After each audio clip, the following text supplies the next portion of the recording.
નમસ્કાર મિત્રો, સફળતાના માર્ગમાં આપનું હાર્દિક સ્વાગત છે। ગઈકાલે ધોરણ 12 એટલે કે HSC નું પરિણામ આવી ગયું છે મિત્રો, અને આજે ધોરણ 10 એટલે કે SSC નું પરિણામ આજે જાહેર થવાનું છે મિત્રો। તો દરેક વિદ્યાર્થીઓને નમ્ર વિનંતી છે કે સૌપ્રથમ પોતાનું પરિણામ જોઈ લે અને પરિણામના આધારે જે પ્રમાણે જે વિષયમાં માર્ક ઓછા આવ્યા હોય એના ઉપર થોડી નજર રાખે, એના ઉપર ધ્યાન કેન્દ્રિત કરો કે જેથી કરીને તમારું આવેલું પરિણામ આગળના વર્ષોમાં સુધારો કરી શકાય। અને જે મિત્રોનું સારું પરિણામ આવે છે એ મિત્રો પોતાની મહેનત એટલી વધારી નાખો કે જેથી કરીને આગળના વર્ષોમાં એ પરિણામનું ફળ સારું મેળવી શકાય।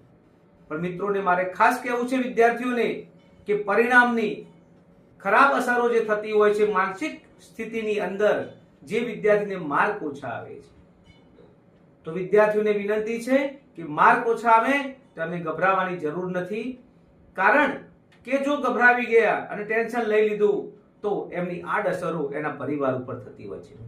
તો વિદ્યાર્થીઓને એટલી વિનંતી છે કે પરિણામને જુઓ, સમજો અને પોતાની મહેનતમાં સુધારો કરો। કયા વિષયમાં મારે માર્ક ઓછા છે, કયો વિષય મને નથી આવડતો, એના ઉપર એકાગ્રતા કેળવો મિત્રો, તો જ તમારું પરિણામ સુધરી શકશે। અને માતા પિતાને પણ વિનંતી છે કે વિદ્યાર્થીઓને ક્યારેય પણ પ્રેશરાઇઝ ન કરો। જે પણ પરિણામ ઘરે લઈને આવે છે એ પરિણામને એને સ્વીકાર કરો અને એને સમજાવો કે બેટા આ જિંદગીની છેલ્લી પરીક્ષા નથી, કે જિંદગીની ઘણી પરીક્ષાઓની હવે એની શરૂઆત છે અને નિષ્ફળતાઓને સફળતા તને પ્રાપ્ત થઈ જાય છે।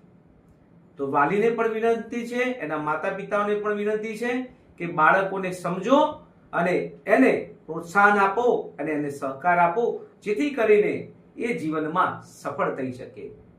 મિત્રો, દુઃખી થવાની પણ જરૂર નથી, આ તો પરિણામ છે। કોઈનું સારું આવે, કોઈનું ખરાબ આવે, એ એના મહેનતના આધારે છે, પણ આપણે ક્યાં ભૂલ કરી છે એ ભૂલને સુધારવાનું રાખો તો ચોક્કસ તમારું પરિણામ સુધરશે અને જિંદગીની અંદર સફળતા ચોક્કસ મેળવી શકશો મિત્રો। તો આજનો વિડીયો કેવો લાગ્યો? સારો લાગ્યો હોય તો લાઈક, શેર એન્ડ સબસ્ક્રાઇબ કરો। ધન્યવાદ મિત્રો।